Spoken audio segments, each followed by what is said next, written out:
acres or thereabouts. 84, I believe the deed called for. And that's his home at this time. And then we're down to Bill, or William. Yes, my brother Bill, his birthday is January the 12th of 1925. And he lives over near Frischkorn Heights. And they have two boys. There's Billy Bob, they more or less call him, and Glenn. And they work in the community up at Midland, I believe, where the mill was or is. All right, we're recording. We are currently probably 100 feet from the previous recording, and we have here a stone, a Seraphy, S-E-R-A-F-Y, and it's the site of the burial of Matthew M. Seraphy, 1896 to 1983, and his wife Edith M. Seraphy, 1892 to 1985. Now, Matthew Seraphy was a first cousin of my grandfather, Paul Seraphy, and they were relatively close. They visited a lot, but that would be on my mother, Ruth Seraphy Frischkorn family. Now, Kenny's going to show us some other stones in the area that are related to the Frischkorn family. Ready, go. Yes, I mentioned to John that my mother had a sister. We called her Mag, Margaret Moncrief, Margaret Herbert Moncrief. And she was quite young when she passed away. And they had, I believe, 4 or 5 children, but they all died young, except for the oldest, and she lived to be 21. And Mildred died of, what would you call it, that old disease they used to have, TB, tuberculosis. Oh, yes. And she had worked and accumulated some funds, and that is what they purchased this Moncrief marker with, was, but you will notice here in the back, the Moncrief, the husband of Margaret, or Mag, and they had the children, and therefore that's why these baby markers are behind here. You will notice that, well, one was 2 years, one was 1 year, and the other must have died shortly after birth. And, but anyhow, that is the relationship. We called her Aunt Mag. Of course, on the Frischkorn side, I have an Aunt Margaret, and she is living, yet she has passed the 100th birthday last December. So I don't know whether there's any more you might want to put on there, John, other than since it is so close here to the Dornick grave, you may want to take a picture of Bob and Betty's marker. This is the Andy. This lady was the mother of those 4 graves. Okay, let me see here. 1963. Yes, had some more children, and they practically all died too. Her maiden name was Rogers, and lived over around Hookstown, so that those babies were buried over in this part below these other baby graves. I remember of the small graves being there, but I do not see any markers. The name here, Catherine E. Taggart, was Mother's sister. We called her Kate, and her husband, Columbus, we called him Clum. I remember of his death in 27. But just to tell you how quick some of that family went, she walked out of the doctor's office and came out and got into the car to come home with her son Kenneth and opened her mouth and gasped, and that was it. So that was a quick way to go, of course. And then June Gates would be a granddaughter of this family. And so I don't think there's too much more to say there, Okay. other than the fact that these Taggarts had the farm where Ronnie Frischkorn now has. Oh, I didn't understand that. Yes, that was the farm. And they had 12 children. Well, I remember Dad always talking about, well, let's go over to the Taggart place. I know where the Taggart place was, but I didn't understand that that originally was in Grandma's, you know, his mom's family. Yes. Kate had a goiter, which was an enlarging of the neck. And when she would laugh, that would just shake, and she was very jolly. But they had the 12 children. There were 8 boys and 4 girls. And 3 of that family passed away in 1985. And then 2 of that family passed away in the same month of November. And the last one of the 12 passed away the 28th of May this year. And but it was quite a large family, and the children helped to look after one another pretty much when they were that close and that many. No, you're talking about the May death of Bobby Taggart. Yes, Robert Taggart. He was a councilman in Wellsville for, I believe it said 41 years, and of course that made all these 12 my first cousins. Well, if there's anything further you might want to ask, why... Okay, I think that's good. Now recording, and we are at Columbiana County Memorial Cemetery near East Liverpool, Ohio. The date is June 29, 1992, and this is really what I call Chapter 2 of the Kenny Frischkorn lectures in regard to the Frischkorn roots. And it's a beautiful Monday morning, about 11 a.m., and just traveled out here to this cemetery with Elizabeth, who is right here. You want to say something this morning, Elizabeth? Yeah, it's just a nice morning. Yes. Nice morning to be out. Okay. Nice morning to be out, is for sure. Yeah, that's right. We just previewed some of this in Elizabeth's home, and got it all geared up and ready to go. And Uncle Kenny is here.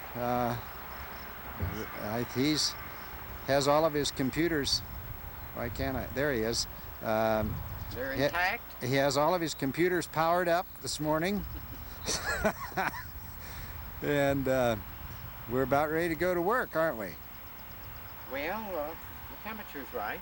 Okay, you just take it from there, Kenny, and roll whatever you want to do.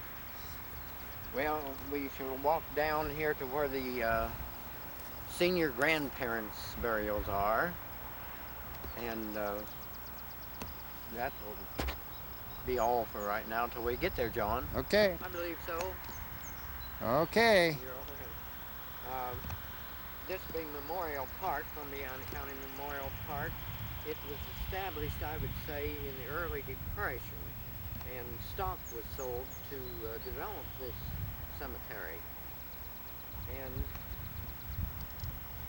a great many people held on to it, and it was hard to get a cemetery like this going because they didn't use the upright markers. And so when the time came, why Peter Frischkorn was buried here. And his birth was September the 5th of 1858. And I remember of his death in 1941.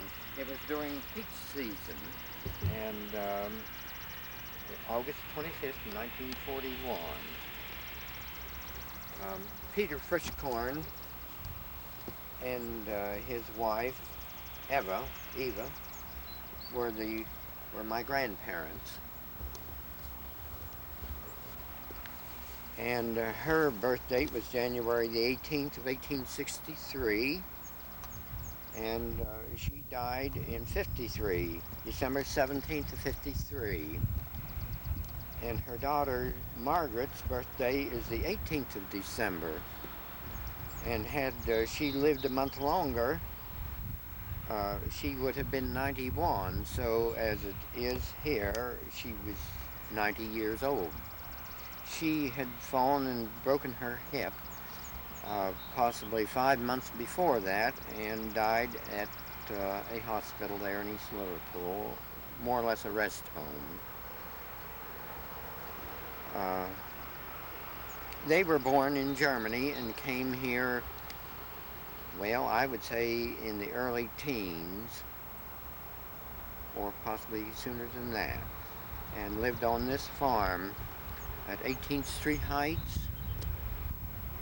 And I remember one saying that they'll never make a go of it on that rocky farm, but they farmed it and cleaned up all the rocks, and well, at their deaths they were still on the same farm, owned the same farm. Well, I think we will go down to their daughter's and husband's grave, which is a Yaney lot.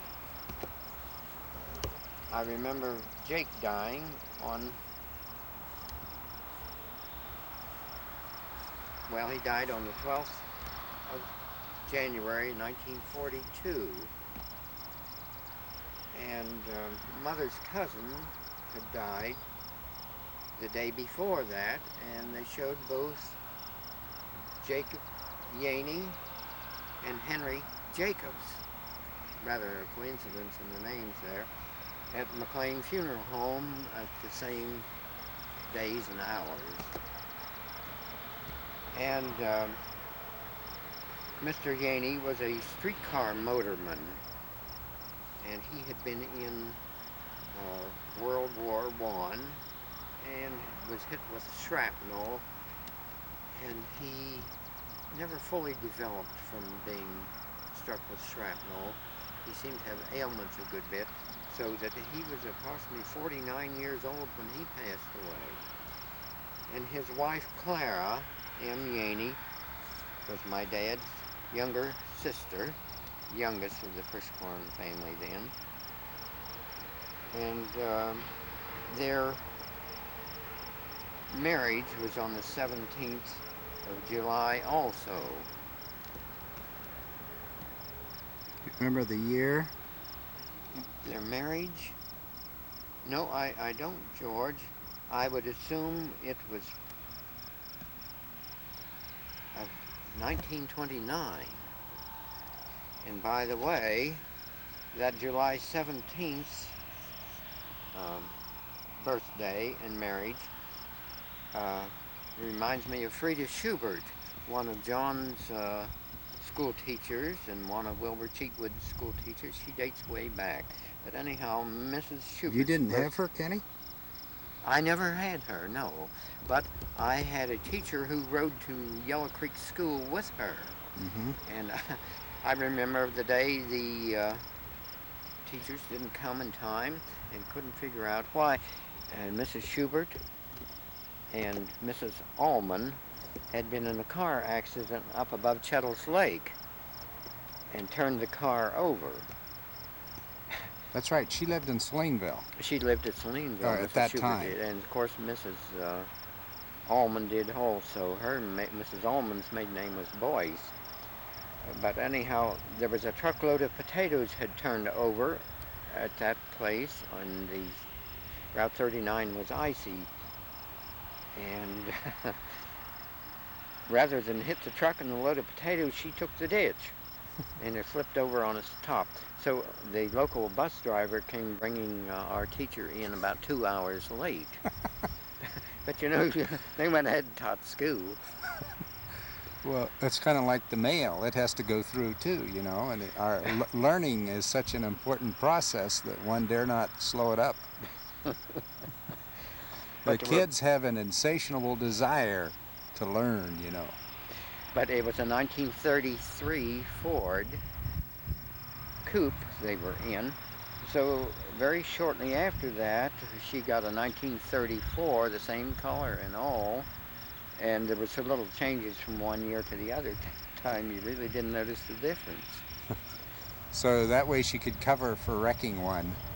I suppose that she was assumed to still have the same car. Yeah. Now, was there more about the Yaneys that you? Oh yes, you would like a little family history. Their family. They have a son. They had a son, George, born in 1930. His birthday was the 13th of July of 1930, and his license plate sort of reveals that now. It's GY13, and George is on the Frischkorn family farm yet. He has a herd of Holstein cattle. Yeah. And they had a daughter, oh, probably 16 months later. We called her Dolly. Well, what is her first name? Margaret. Margaret Yaney. But since we called her Dolly, I had to hesitate. Named after her aunt. Yes, after her Aunt Margaret. And she is married to Don Burton, and they live at Gavers. Now they have three boys? They have 6 children. There are 3 boys, and no, 4 boys and 2 girls. There are a total of 6, so they just didn't add up the way I gave it first. I'm not sure of their names. With nicknames, you don't always know. But George was the oldest, and then Jimmy, and Tom, and then there's another. Maybe I'll think of it. And the 2 girls, and they have nicknames also, so, but these girls are great for going out and doing clogging, and they have the fancy skirts, and they whip it up pretty good, John. Could we just do a bird walk? You know what a bird walk is, Kenny? That's when you see something or think of something that just kind of is injected to our original story. I wanted to check your computer out a little bit here. I know that you had mentioned you gave us George's license plate number, and you know, I'm not in this country very often, but I do have a car and I do have a license number. Is that in your computer or not? Of whose number? My number. Is my license number in your computer?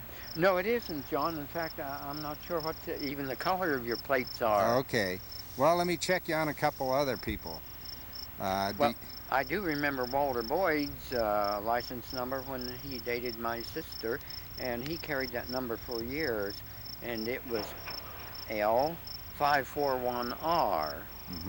And then his neighbor there was Lester Way, and he was great for keeping his same number, and it was 717. So it gives the computer a problem when they change the license, their license numbers.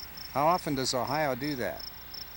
Well, anymore, you carry the same plate for 5 years. Oh, so every 5 years you have to reload.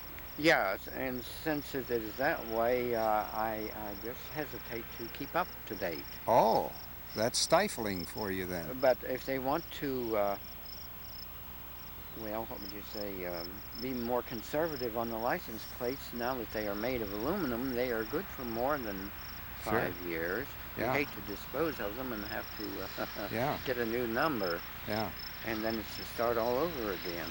Well, do you know, say, for example, Jason's license number? No, I have sort of phased out of that. Oh, okay. You're into other avenues since the state started changing plates on you. Yes, pretty much. Yeah, okay. How about telephone numbers? Well, I try to keep up to date with those. Now, Jason's is, of course, a 532-2236. Yeah, and the Wellingtons? Well, I believe that it is 532-4553. And let's. I always figured that was about the difference between Lil and Bill's age. Oh, that's the clues that you use to put those things in the computer. You Well- always tie it to or relate it to A related subject. a related subject, and that's what gives you the recall. Is that your secret? Well, sometimes I get the cart ahead of the horse, but the numbers will be there if I juggle them the right way. I see. And do you have clues to juggle them? Like how many numbers can you get in sequence and recall it? When you go to memorize a telephone number, what are the strategies that you use in accomplishing that objective? Well, license numbers can be one thing, telephone numbers another, and routes that they live on, and Their address? When, Yes. when they came in with these zip codes, or box numbers, I'm sorry, box numbers on the mailboxes, do you get into that at all? not so much as I do into the zip codes. Yeah. Okay, so do you know your daughter's telephone number in California? Well, it Mamie's? seems to me that most any number out there, the main thing Area there, code? it starts with a 9. Yeah, it is. And then a CA. And I know her house number. There are 3 9s in it, and there's a 57 in between. So we start off with a 9. It's a 9, 5, 9, 7, 9. Okay, so what you did is you first remembered the number of 9s. There were 3 9s, and then you knew that there was a 57, And then you, and then you just kind of spread those out when you go to recall what the sequence was. Is that the idea? pretty much. I'm just trying to figure out how your mind works here, because I think that's really unique. Well, I think more minds could work that way if there were a subject in arithmetic that would bring that out. Uh-huh. I think it would make memory a lot easier. There is a guy who has used your technique in memorizing scripture in terms of what verse and chapter it's found, and then things about that. It's a whole procedure. And there's a book out about it. I don't know if you've seen that book or not, No, I haven't. but it addresses exactly what you're talking about. But I remember our former superintendent of schools, Seward E. Daw, Yes. had books out, 2 books on different subjects, and they were sold more or less in southern United States, say around Texas. There was nothing local. I don't know why, unless it's because education is a little more lax in that area. But he got a good revenue from his books. Now, he wrote spelling books, as I recall. Didn't he have a speller that he sold too? Yes, Or, and I don't recall what the other, I would assume it may have been arithmetic. yeah. Well, this book deals with how to recall, specifically. Well, thank you for the bird walk, Kenny. I'm going to take a break here. We are now up to Margaret Frischkorn, who was Adams and the second. Let's see, who was the oldest? Kenny Adam, was the oldest, and then was Margaret. Am I right? And then Clara. yes. Now, Lizzie Frischkorn was Oh, yeah. older. In fact, she's the oldest. Okay. And her burial is over at the Yellow Creek Church Cemetery. Okay, that's the third sister, or oldest sister, and Margaret is, I guess I could say, I'm kind of her protege, because her life work was elementary school principal. Do you know how many years she was in the school business, Kenny, perchance? Seems to me it was 63 years she taught. Okay, I was in 32, and that was enough to polish me off. But anyhow, Margaret, didn't she go to Worcester College? Yes. Went to Worcester College initially, and she had done work at Geneva College also. When I was a young lad, she was my 4-H leader, and I remember Aunt Margaret riding in a Jeep that her nephew George drove. Once in a while she would drive it, but not very often, but she would ride in the passenger side of the Jeep, and all the kids in 4-H would get in the back, and we'd go judge our projects, whether it was corn or alfalfa or cattle or flowers or whatever our 4-H project was. And I'll never forget her wearing her big straw hat in the passenger side of the Jeep, and George driving and us bouncing around going through the fields. It was great fun for me as a teenager to have her, and she was she had very high expectations for the projects, and her grading of the project was she was very good at critiquing it and evaluating it and making suggestions for improvement, and you could tell that her teacher instinct or behaviorisms really came out in her 4-H work. And so I've visited her at Christmas time in a rest home where she now resides in Liverpool, and she's passed her 100th birthday, and the date of that, Kenny, was what? Why don't you take it a while? Oh, her birthday was December 18th of 1891. It seemed to be a problem to her whether she was born in 1891 or 92. But I believe that she has settled for year 1891, so therefore she has passed her 100th birthday, and she is in the extended care there in Liverpool across from the city hospital. She gets very good care there. She eats well and has a good color, and her medication is very little, but her memory comes and goes, and I'm sure at that age that would be expected. Well, let's see. That it?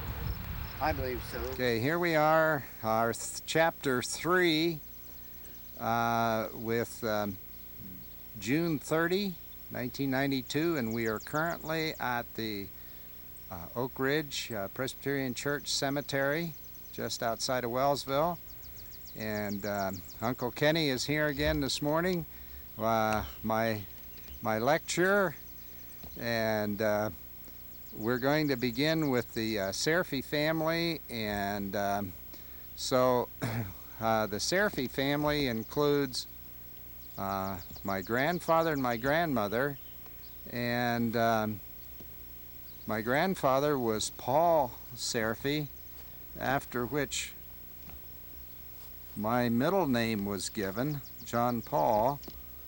And I tried to figure out yesterday, my grandfather came to this country when he was 17 years old, and that would have been about, as near as I could tell, and I need to check some dates here, his birth date was 1878, and he was 17 years old when he came to this country. So that would have landed him in Ellis Island about 1896, I believe, or thereabouts. And he died in 1968.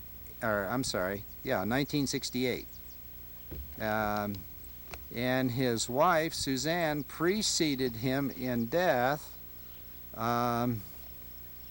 She came over to this country also from Germany, born in 1881, and she died in 1945. They spent most of their lives on a farm probably about 2.5 miles from here, 3 miles from here maybe, which is currently owned by Richard Frischkorn. Then Suzanne and Paul had 3 children, the oldest of which was my mother, who was born in 1910, and she is living. And then their second child was Paul Harold Serafy, and his birth date was 1913, and he died in 1944. He was killed in action in New Guinea, and I'm going to ask Uncle Kenny, since they were buddies together, I think would be fair to say, or something like that. He's going to share some information about Harold that